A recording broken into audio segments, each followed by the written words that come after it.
Hello, this is Dr. Harriet Fraad on Capitalism Hits Home, an interpersonal update. This is a show about the intersection of capitalism, class, and our personal lives.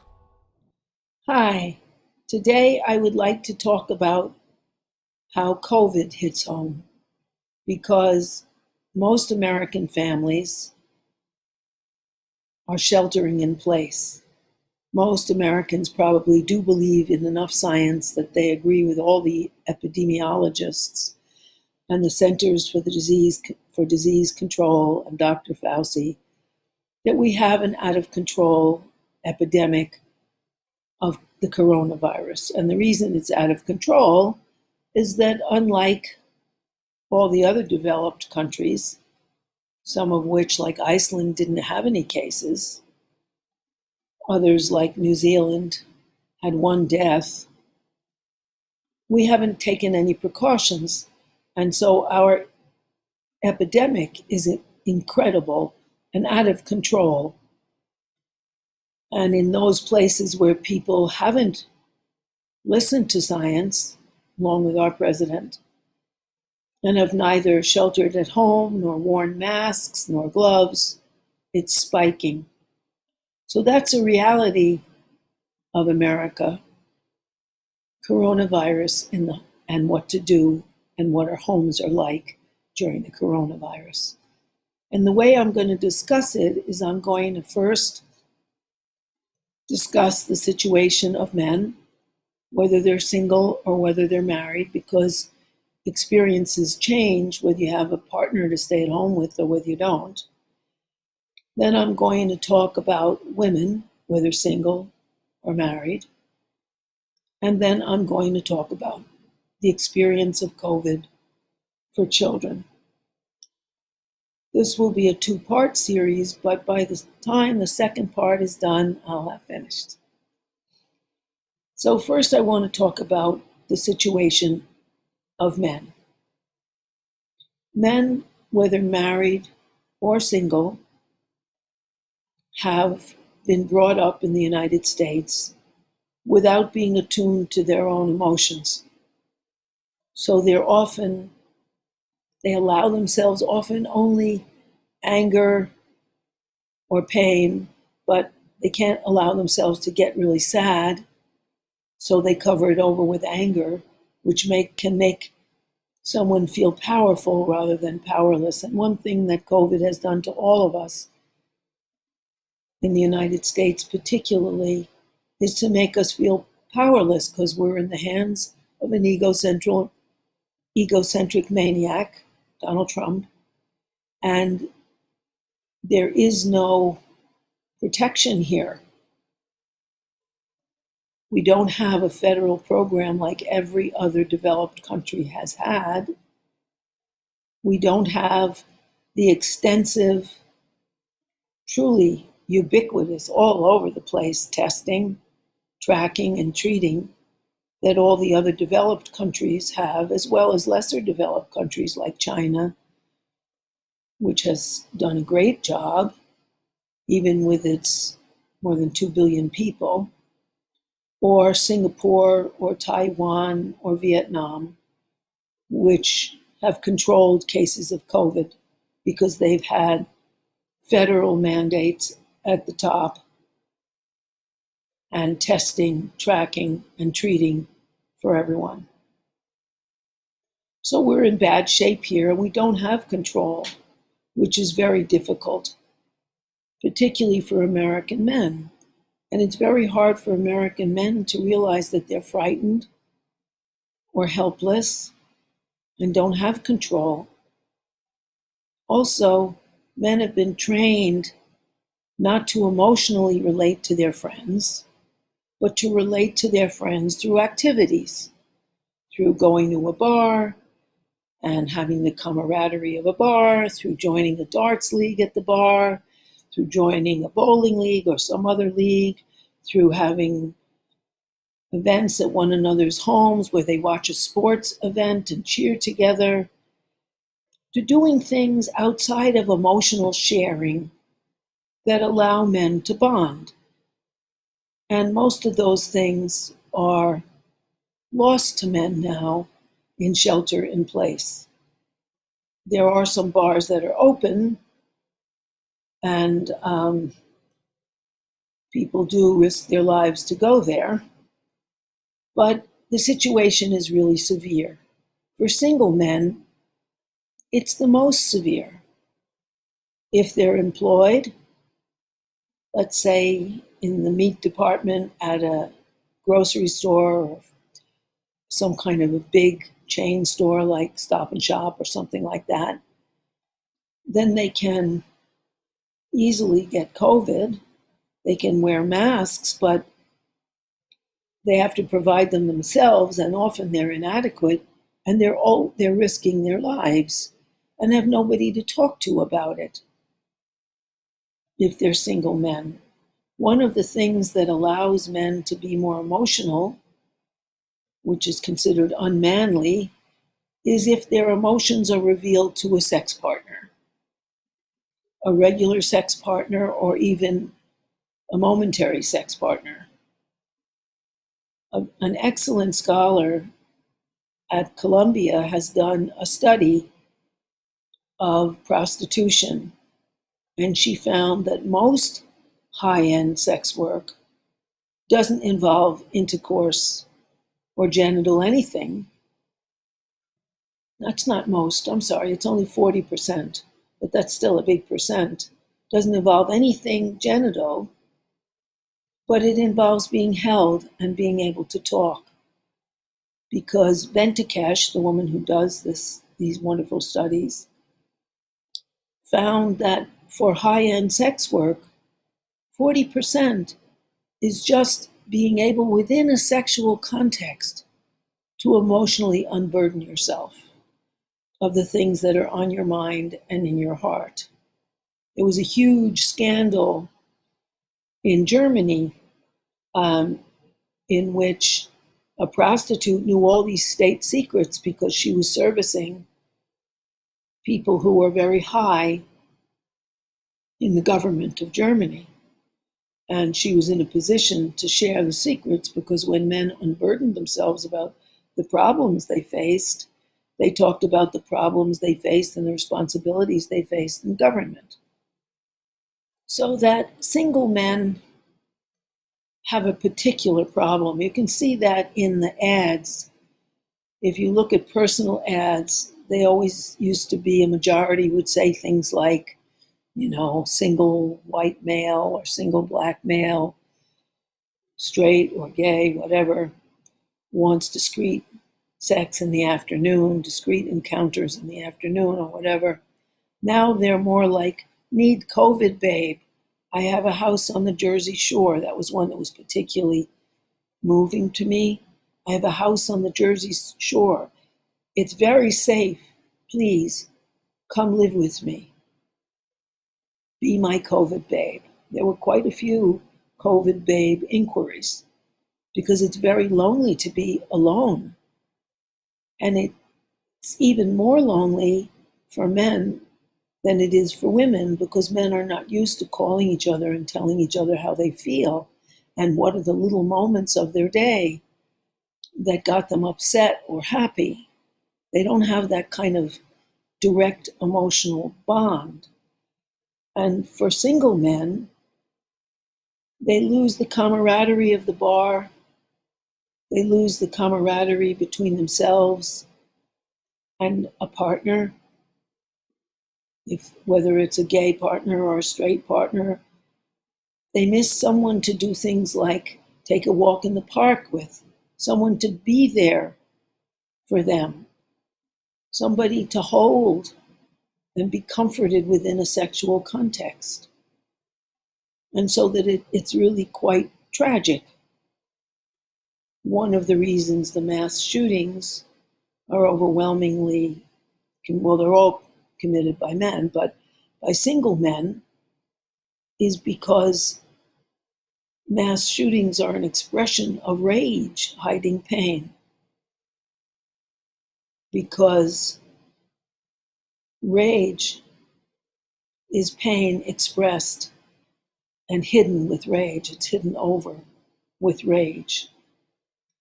And so single men are really the worst off of all.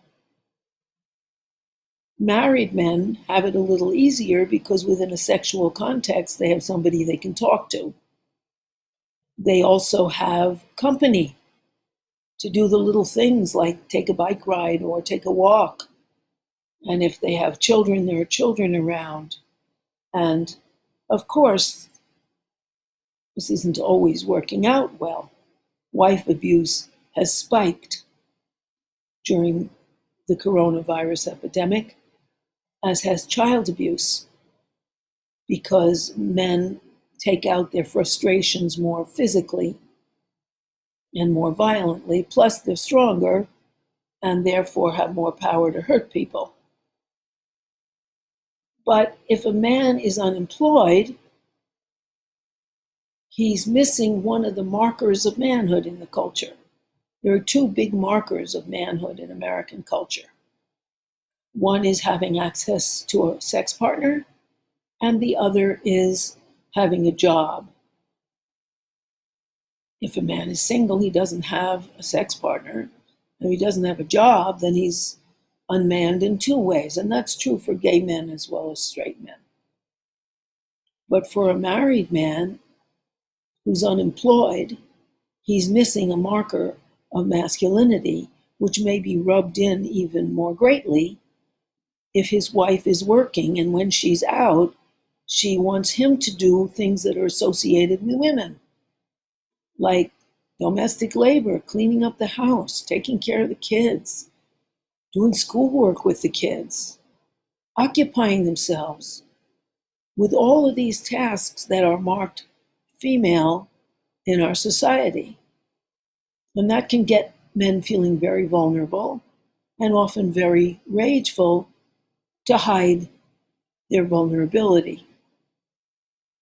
Married men do have the advantage of having a woman and often children around. However, if they're feeling enraged, which people do, being helpless with a government that couldn't care less and has shifted responsibility from the federal government to the state governments, who shifted to the municipalities, and so people are in terrible trouble, men can feel out of control and helpless. That's frightening. It's frightening for both sexes, but within the masculine stereotype in which a lot of men are reared, it's even more frightening for men. So that COVID has affected men, I think, terribly severely. Even though most unemployment in COVID is female unemployment, it has hugely affected men. It is men in our society who commit suicide overwhelmingly more than women do. Suicide has spiked. It's men who abuse alcohol more than women do in the United States. Alcoholism has spiked. It's men who abuse drugs more frequently than women in our society. There are more ODs during this COVID virus than there ever have been before. There are men who get angry and often violent. So there's more shaken baby syndrome, where a man is so angry he shakes his baby to get it to shut up until its brain turns to jelly or is damaged by hitting against the skull. Or he takes it out on the children, and children end up in the emergency room. I'll talk about that later. Or his wife. There's a lot more domestic abuse during COVID. And in the saddest, most horrible expression of men hiding their vulnerability and striking out, since January, 6,600 people have died shooting deaths in the United States. In the month of May, the one just recently passed, I didn't look at June's, it's probably even bigger, but there were 59 mass shootings, and a mass shooting is where at least 4 people are shot, not including the shooter himself, because it's a male. And so that there were at least two, not at least, almost almost 2 mass shootings every single week. And this is really severe, the use of guns and that masculine image, the man with a gun who takes power, being abused by men who are driven mad by their powerlessness and their need for comfort and their need of a sense of control, which they really can't have because our nation has an out of control epidemic,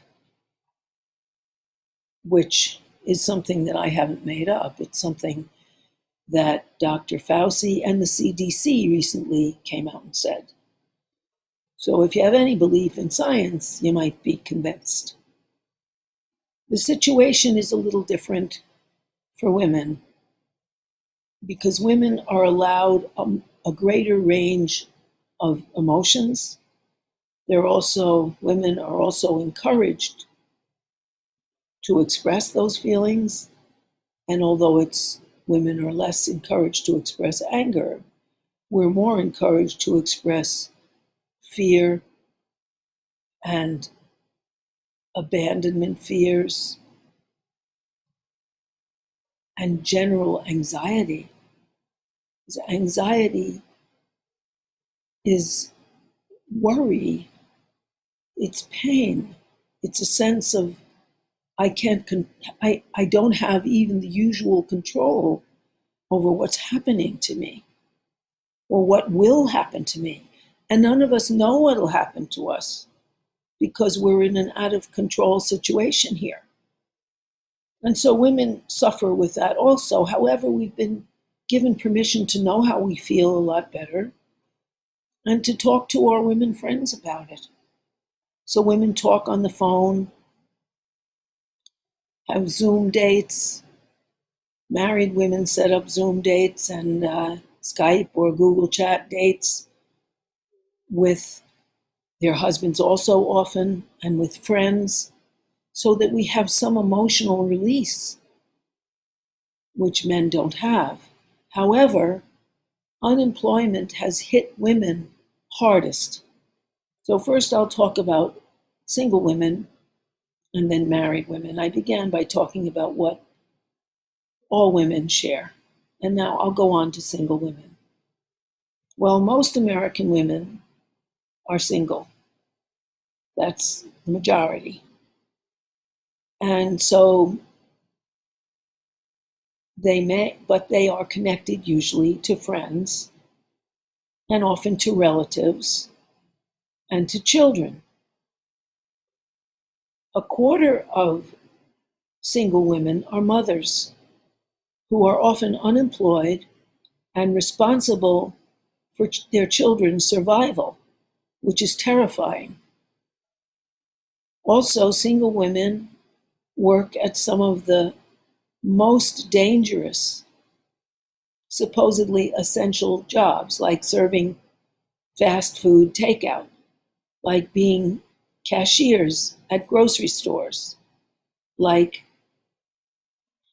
being nurses' aides, being the lower level, lower paid hospital personnel around COVID, food service workers of all kinds. And so that they are exposed. And although they are supposedly heroes and essential workers, they're grotesquely underpaid. And 2/3 of minimum waged workers in fast food places are single mothers, so that they have the responsibility for taking care of children and feeding them, which is harder. 1 in 4 children now goes hungry. At least kids used to have, starting at 5 years old, kindergarten, 2 meals they could count on, and mothers could count on feeding their children, free breakfast at school and free lunch. So the pressure was off. One could have cereal for dinner or something very cheap and easy after an exhausting day. for a single mom. Now single moms have the responsibility of feeding their children without the means to do so, because only, supposedly, according to the statistics, you have to make $150,000 to have a solid middle class life in America. 3% of women make $150,000 or more, 3% of American women. And the poorest people in America are single moms. In addition, whether they're working or at home, they have the responsibility of entertaining their children, which is often hard because single mothers can't afford housing that has nice yards to play in or anything. And so that they have their children in often cramped and unpleasant headquarters. And they're responsible for educating their children. A lot of single mothers are not educated themselves and can't help their children. And when their children get bored or angry at the programs they're given from public school, they can't really take over. So they often just let it go. It's just too much for them. And then they feel like they've failed their children the way they feel if they can't feed them. So the situation for single women, whether employed or unemployed, is dire. Now let's look. The saving grace, though, for women relative to men at least, is they can talk to their friends about how terrible they feel at the prospect of being evicted, whether now or at the end of COVID, at the debts that they have, at the impossibility of doing their jobs as mothers and homemakers and workers. And those women who are single but who can stay home have the burdens of meeting their children's varying needs, living with children who, starting in about middle school, the last thing they want to do is hang out with their mother all day, then going on through high school, and also educating them when often they don't even have a computer to educate their children with, and the kids aren't given one, or they've given one at school and it broke, and they don't really know how to use it, and neither does their mother, so that they fail as mothers with the responsibility of being teachers as well. And these, of course, these responsibilities can be shared. Single women could have fathers of their children who are involved, even though that is sadly rare. Or they could have live-in partners who help, which is also fairly rare. Married women have the advantage that if they are employed, they may have a husband who feels, if he's unemployed, he feels unmanned, or they may have the strains that their salary and their husband's salary were essential to anything like a decent livelihood, which they now don't have, and having the usual burdens of emotional care and domestic labor and child care, and often added sexual demands from their husbands who are trying to compensate for their feeling of being unmanned by this out of control disease by making more sexual demands on their wives. Women who are living with men who are angry are much more often battered and have no escape. So men in their rage at their circumstances can be more violent in the home, violent towards their women and children. Now, it's about the time to end this part of the segment, and so the next segment will continue from men and women to children. because children are really suffering. Thank you for listening. This episode has been brought to you by Democracy at Work. Please support our work. Visit our website at democracyatwork.info.